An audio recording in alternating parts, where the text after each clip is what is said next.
So I told that story with Seamus about what your favorite food is to try to get us thinking about how we learn. And I wonder if you remember your favorite subject in school, your favorite class. Maybe it was an elementary school class because that teacher, that was the one. You couldn't wait to see her or him every day. She treated you well, he had enthusiasm. Maybe it was a high school class and you remember it so well because you loved that subject. But then the teacher added so much to it. It's what you decided to study in your life. Maybe it was the subject and the teacher didn't teach it so well, but you loved it so much it didn't matter. How do we learn? How are we attracted to certain things and not other things? Why is it that we're so varied in our ways of learning? Did you know that you remember, on average, 10% of what you read? Right? 10%.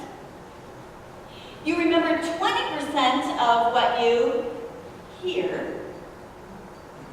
So a little better when you hear it as opposed to read. You do better listening to my sermon than reading it. You retain 30% of what you see. So add seeing with hearing and you get about 50% retention if you see it and hear it. That's a good argument for some kind of visual up here, right? Just putting a little something in your brains. If you actually do something, you retain about 70%. That's way high, right? You know that.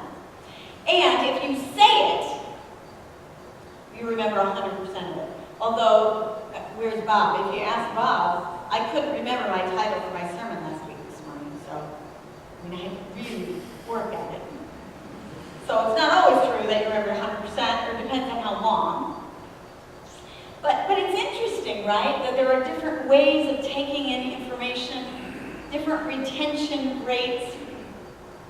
So this morning we're talking about faith formation, or our spiritual intelligence. Now let's compare that to some other kinds of intelligences that we have. So we have physical intelligence, or a way of being in our bodies, right? Some of us are gifted athletes. Some of us are brilliant dancers. I have 2 left feet. Some of us are really good with that health thing. We know what to eat and we're good at eating well. Some of us are just, anything sweet that crosses our path just goes in and out. Right? That we need. So there's a physical kind of intelligence. People are talking about emotional intelligence, right? There's a way of knowing, sometimes we call it intuitiveness, but there's a way of knowing about how things work in the world, how things relate to one another. We're in touch with our feelings. We have a certain sense about things. That's an emotional intelligence. And we can learn those things. If they don't come naturally to us, we can learn them. So I'm going to suggest that for all of us, spiritual intelligence is natural, and you're going, not for me. Maybe you just haven't ever named the way you learn it naturally. So there are people who have suggested that there are 7 pathways to spirituality. 7 pathways.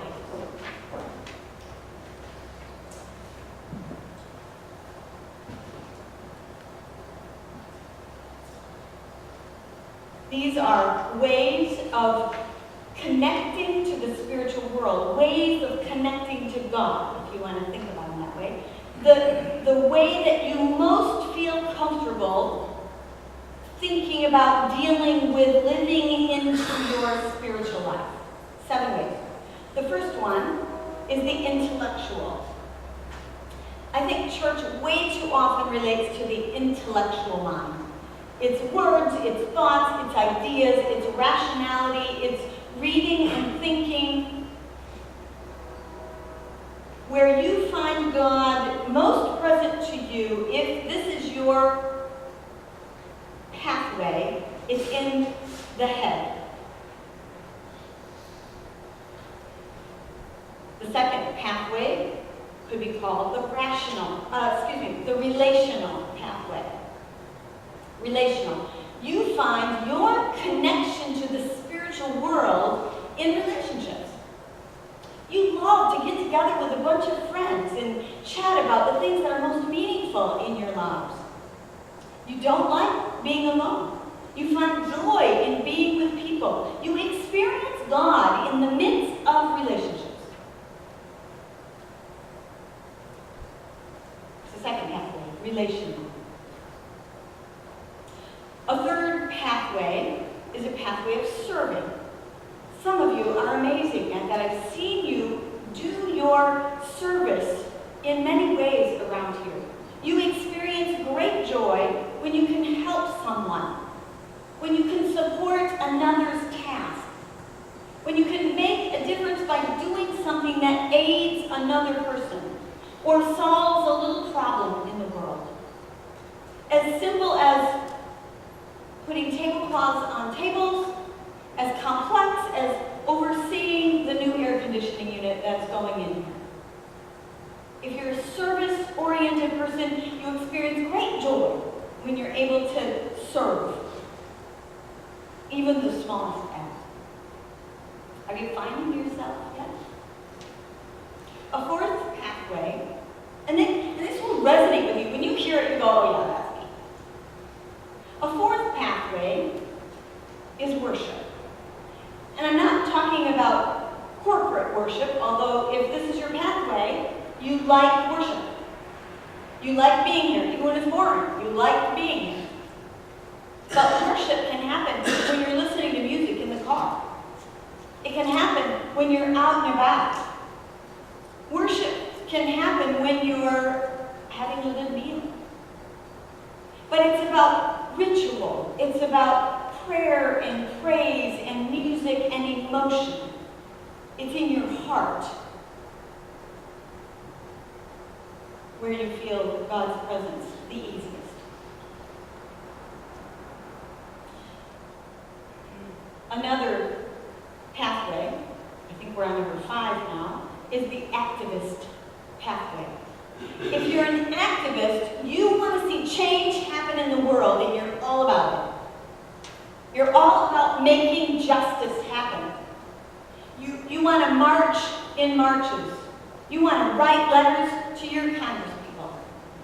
You're all about seeing things get better in the world, especially for the most vulnerable, especially for the oppressed. You're an activist. That's where you get your spiritual juice. A sixth pathway is the contemplative. The contemplative values the inner life, reflection, solitude, prayer. These are the people that love to be alone and to wonder and to dream. God is most present in the silence of their own soul. And the seventh pathway is the pathway of creation. Creation, people who experience their spirituality in creation, seems obvious, love being outdoors. Skiing in the winter, snowshoeing through the deep snow, walking the trails, enjoying their gardens, doing yard work. That's the place where these people seem to never get tired of doing. Brings them great joy. Now, maybe you resonate with a couple of these. That's fine. Maybe there's a couple that you go, but the rest of them I'm okay with. We're complex beings. But growth, spiritual formation, oh, and by the way, I have these on a piece of paper for you to take home. in case you were sorry, Jody. So, spiritual formation is all about balance. So, we can tend towards something, and it's easy for us, but you know the contemplative who's really socially awkward, right? And you know the people that are very spiritual, but they never show up at worship, right? We have our tendencies, we have our preferences, but life is about balance. Life is about growth, is about, filling the lake so that the boats rise. Not just filling the lake so one end of the boat rises, or keeps rising, then you get out of balance, right? So how do we grow in these pathways? Well, the Deuteronomy text gives us an idea. It says, put your priorities everywhere. That's a summary of that passage. Everywhere. When you wake up in the morning, what's the first thing you see? Put it there. When you go to bed at night, what's the last thing you see? Put it there. When you're walking with your people, talk about those things. You know how we used to do that? Tie a thing around your finger. Now you put an alarm on your cell phone, right? Yeah. Put it there. I'm gonna meditate for 5 minutes when I wake up in the morning. Big block letters. Meditate 5 minutes, so you don't forget, right? On your doorpost, the coming out and going out and coming in, where you could see all the time what your priorities were. That's the idea here. Put these priorities where they're obvious all the time. And you've had the reverse of this, where you've tried to break a habit, and all the things that you do at the same time you used to do that, you want to do it, right? So it's about creating habits, about creating connections between the things that you always do and those priorities that you have in your spiritual life. Now, let's get specific. Disciplines make disciples. I know this discipline thing has come to be a negative word. Like discipline, seriously? That's what I did in school. That's how I got through college. That's discipline. That's like being on a diet. That's like, right? But we know without physical exercise, our muscles atrophy. We know that unless we eat green foods, like artichokes, we don't stay healthy. Well, green ice cream won't do it. Sorry. So, these things that are good for us, that help us be whole, well people, sometimes feel, do I really have to? But once they become habits, and we see the growth that results, there's enjoyment, there's impact, there's satisfaction. So here are some disciplines. I group them in 3 categories. So the first set of disciplines are the disciplines of the inner life. Some of you, this comes naturally. Tune me out for a minute. You know all about this. Disciplines of silence. Turn the radio off when you're driving the car. Right? Turn the TV off sometimes when you're at home, not watching that show. Get the noise down. Just learn to be quiet. Meditation. Focusing on breathing, on one word that goes with that breath. Breathe in, peace. Breathe out, love. Just attend, just meditate on breath and one thought. Prayer. Prayer is supposed to be a conversation, but often it's just us talking, right? What about the listening piece? Developing a life of silence, a practice of silence, means that you can hear. And funny how prayer can be a conversation.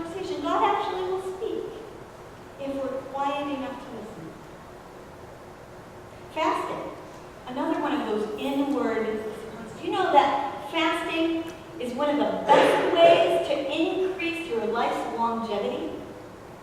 Fasting a day a week. Maybe, to start with, you just fast from one meal or one kind of food. I know that sounds like Lent, doesn't it? Start it in Lent. Fasting is a good inward discipline. A reminder that God's presence is as nourishing as the food that we eat. Okay, the second category is the outward disciplines. The outward disciplines nurture our relationship to others and creation. All right? So, service. Some of you, if that's your pathway, no big deal. Work on something else. Some of us, we need to learn how to serve a little more. You know, watch what goes on at a family gathering. Someone's setting the table, help them out. Someone's doing the dishes, help them out. You know, someone's doing something around here and it looks like it's taken a while, help them out. Service is a good discipline to work. Giving yourself to a good cause. Simplicity, downsizing, recycling, learning to live with less. In relationship to the creation, that's a good practice. There's a reason they call the Western world the overdeveloped world, right?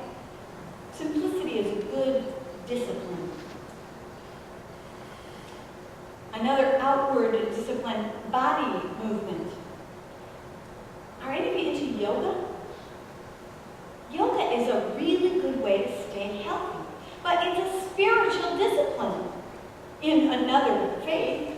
It's a spiritual discipline to make your body do things that it doesn't normally do, to keep your muscles limber and stretched and flexible.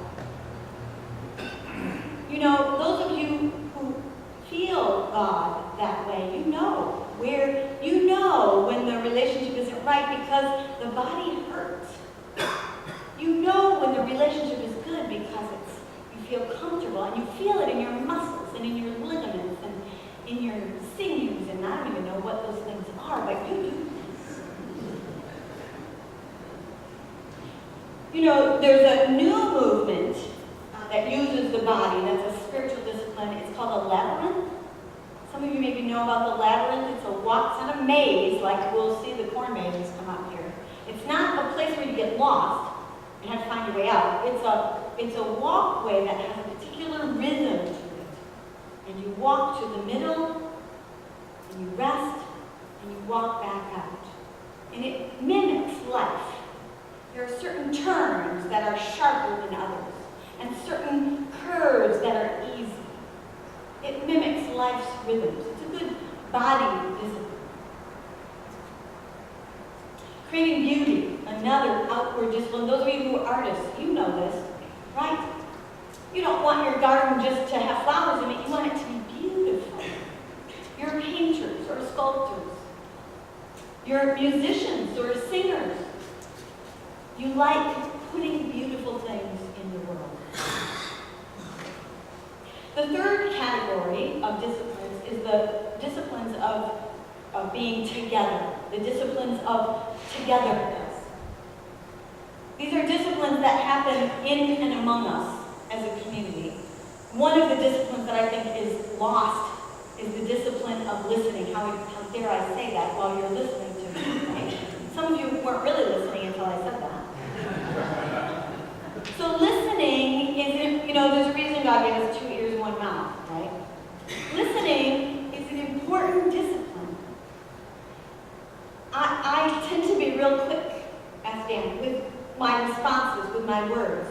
So I sometimes have to remember to stop for a minute and be sure that I heard what he said before I just say what's on my mind.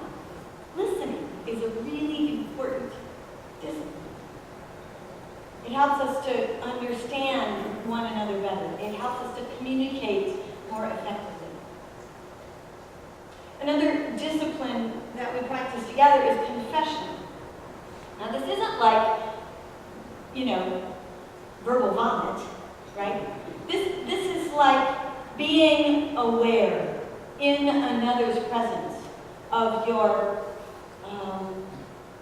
cutting edges, your weaknesses, your areas where you need growth. When you look at another person and just their presence, just their way of being challenges you, that's confession, right? I acknowledge that I'm not very good at that. I acknowledge that I need to do better in that area of my life. It may be verbal. Sunday we do verbal confession. And if you have an intimate friendship, it's good to do confession aloud, face to face. But confession is bigger than that. It's being in community where you see yourself. Part of what Christian community does. Another discipline of being together is celebration. Sometimes I think that, worship should be a celebration, but sometimes by the looks on our faces, it's like, serious. Are we sleepwalking? Are we just here? This should be a celebration. I know it's hard to celebrate when you're trying to listen, but what about the rest of our worship? Where's the joy? Can we raise our hands? Can we, dance for a song? Can we clap? Where's the joy? Maybe we need some balloons once in a while. But it doesn't just have to happen here. Celebration can happen as we gather in other ways and places. And acknowledging that there's great joy in the world. That we have all kinds of blessings. Another discipline that we practice together is corporate worship.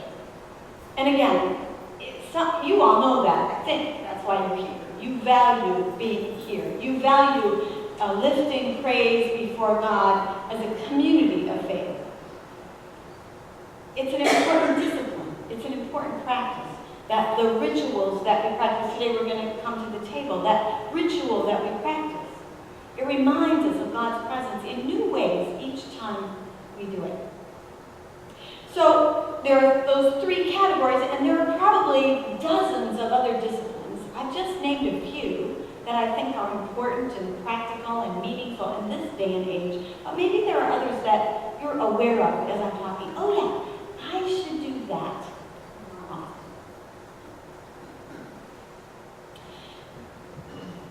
So what's the end? You know what? I'm going to skip that. The end is spiritual growth, and there are many ways that that's exhibited. But there's this one important thing that we need to talk about. You notice I haven't talked about children's education. I just about titled my sermon, Jesus Welcomes Children, and He Taught Adults. There's an important principle in the Bible. The way the Old Testament talks about children being taught was through modeling, through taking them along. It wasn't until the Jewish synagogues became popular that children would sit. In fact, children weren't even allowed in the synagogues for a long while. That children would actually sit in chairs and learn. Most of what children learned was by repetition in the worship time, or by going along with adults to see what they did. The most important thing we can do for children who come to us is welcome them. This world is a lonely, lonely place. Children sit in classrooms, in chairs, looking at the back of one another's heads, facing the teacher all day long. They come home often to empty homes. Children need to be hugged and smiled at and laughed with. Right, James? The best thing we can do. Now I'm not saying that we shouldn't teach children, that we shouldn't sit around a table and have a lesson and tell a story and do some activity. But again, the method. Tell a story, laugh, do an exercise, use bodies, color pictures, make the project, laugh and talk and hug and laugh and laugh and laugh a lot. so that children feel like this is a safe place, that they're welcome here, that they belong here. Heck, we all need that, right? It's like Jesus knew that following him was going to be hard. It's hard to go against the status quo. It's hard to go against the grain. It's hard to swim upstream. It's hard to be countercultural. We need each other. We need good, strong community. We need inner stamina that keeps us grounded. We need disciplines that help us connect to the world, not in ways that feed our addictions, but in ways that we can be life-giving and nurturers in the world. It's Faith Formation Sunday, and Judy Atwater is the portfolio on the council that manages that piece of our life together. And she's working hard at helping us get into some small groups where we can do some studying. There are sign-up sheets on the table in the narthex, right outside there in the what we otherwise call the foyer, if you would like to sign up. And there's some opportunities for study. The flyer in your bulletin today talks about literacy in the UCC. There's a one book, one read program in the United Church of Christ dealing with literacy. If you're interested in studying that topic, there's a place to sign up for that. There's a book that Dan and I have been wanting to read with a group of people called Occupy the Bible. If you're interested in that, sign up for that. If you have another idea, maybe you'd like to create a support group because you're dealing with something special in your life. If you'd like to create a work group because there's an organization that needs a bunch of volunteers. If you have something in your mind that would nurture our faith community by gathering with a small group of people and doing that. Maybe write it on one of the pieces of paper out there, or during the coffee hour, just stand up and say, hey, anybody who wants to think about this, or work on this, or join me in that, meet me at this table with your coffee and cookie. Maybe you got an idea while you were hearing about it. Maybe you'd like to teach a yoga class in the church. Who does yoga? I'm looking at them. Maybe there's another person who does. Think about those ways that you can grow your faith. And join with others who might want to grow their faith